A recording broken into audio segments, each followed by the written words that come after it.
Good morning, kiddos! So this morning I wanted to choose another story from the Children's Book of Virtues because this book has so many great lessons and it ties in so well with our positivity project. So I have another story that really shows us about the trait of perseverance, and that when we are trying to do things that are harder and harder, we have to try harder and harder. So that's a lot of like what we're doing today when we're working at home, practicing our school skills at home. So this one is called The Stars in the Sky, and I love this story because the illustrations are so beautiful. This was one of my favorites.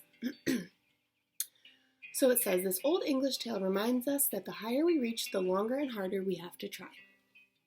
So, once upon a time there was a little lass who wanted nothing more than to touch the stars in the sky.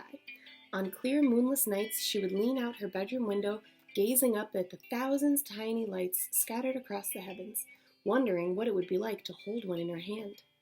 One warm summer evening, a night when the Milky Way shone more brightly than ever before, she decided she couldn't stand it any longer. She just had to touch a star or two, no matter what. So she slipped out the window and started off by herself to see if she could reach them. She walked a long, long time, and then farther still, until she came to a mill wheel, creaking and grinding away. Good evening, she said to the mill wheel. I would like to play with the stars in the sky. Have you seen any here? Ah, yes, groaned the old mill wheel. Every night they shine in my face from the surface of this pond until I cannot sleep.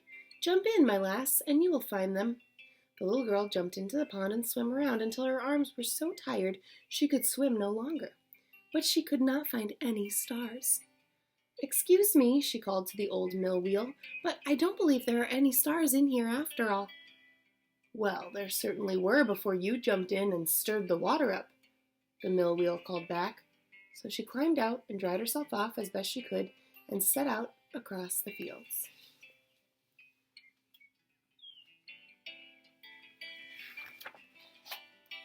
After a while, she sat down to rest in a meadow, and it must have been a fairy meadow because before she knew it, 100 little fairies came scampering out to dance on the grass. Good evening, little folk, said the girl. I'm trying to reach the stars in the sky. Have you seen any near here? Ah, yes, sang the fairies. They glisten every night among the blades of grass. Come and dance with us, little lass, and you will find as many stars as you like. So the child danced and danced. She whirled round and round in a ring with the little folk, but though the grass gleamed beneath her feet, she never spied a single star. Finally, she could dance no longer, and she plopped down inside the ring of fairies. I've tried and I've tried, but I can't seem to reach the stars down here, she cried. If you don't help me, I'll never find any to play with. The fairies all whispered together. Finally, one of them crept up and took her by the hand and said, If you're really determined, you must go forward. Keep going forward and mind you take the right road. Ask 4 feet to carry you to no feet at all, and then tell no feet at all to carry you to the stars without steps. And if you climb that... Ooh, this sounds like a riddle. So the little girl set out again with a light heart, and by she came to a horse tied to a tree. Good evening, she said. I'm trying to reach the stars in the sky, and I've come so far my bones are aching. Will you give me a ride? I don't know anything about stars in the sky, the horse replied. I'm here only to do the bidding of the little folk. But I come from the little folk, and they said to tell 4 feet to carry me to no feet at all. 4 feet? That's me, the horse whinnied. Jump up and ride with me. They rode and they rode and they rode until they rode out of the forest and found themselves at the edge of the sea. I've brought you to the end of the land, and that's as much as 4 feet can do, said the horse. Now I must get home to my own folk. See, he's 4 feet. Why? He's got 4 feet. So the little girl slid down and walked along the sea, wondering what in the world she would do next, until suddenly the biggest fish she'd ever seen came swimming up to her feet. Good evening, she said to the fish. I'm trying to reach the stars in the sky. Can you help me? I'm afraid I can't, gurgled the fish, unless of course you bring word from the little folk. But I do, she cried. They said 4 feet would bring me to no feet at all, and then no feet at all would carry me to the stairs without steps. Ah, well, said the fish, that's all right then. Get on my back and hold on tight. And off he went, kerplash, into the water, swimming along a silver path that glistened on the surface and seemed to stretch toward the end of the sea where the water met the sky. There, in the distance, the little girl saw a beautiful rainbow rising out of the ocean and into the heavens, shining with all the colors. At last they came to a foot of it, and she saw the rainbow was really a broad, bright road, sloping up and away into the sky, and at the far, far end of it she could see wee shining things dancing about. I can go no further, said the fish. Here are the stairs without steps. Climb up if you can, but hold on tight. These stairs were never meant for little lassie's feet, you know. So the little girl jumped off, no feet's back, and off he splashed through the water. Oh, there she is. It's a big fish, huh? She climbed and she climbed and she climbed up the rainbow. It wasn't easy. Every time she took one step, she seemed to slide back too, and even though she climbed until the sea was far below, the stars in the sky looked farther away than ever.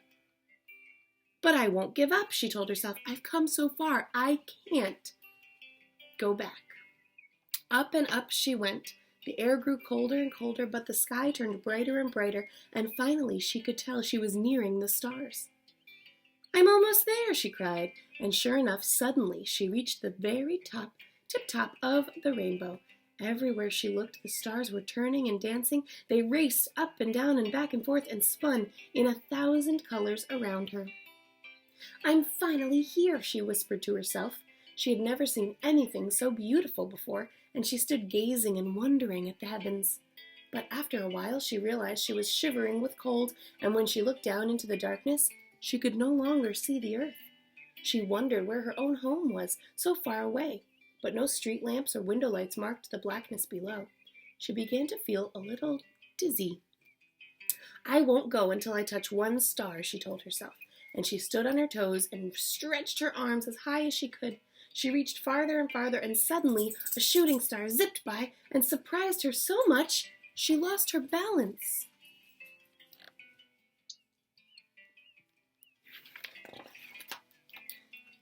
Down she slid, down, down, down the rainbow. The farther she slid, the warmer it grew, and the warmer it grew, the sleepier she felt. She gave a great yawn and a small sigh. Before she knew it, she was fast asleep. When she woke, she found herself in her very own bed. The sun was peeking through her window, and the morning birds sang in the bushes and trees. Did I really touch the stars? She asked herself, or was it only a dream? Then she felt something in her hand.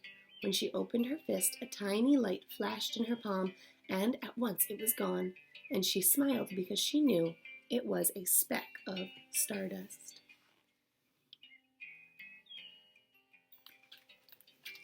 I really love that story because that little friend did not give up to accomplish what she really wanted to do, and that's what you can do too.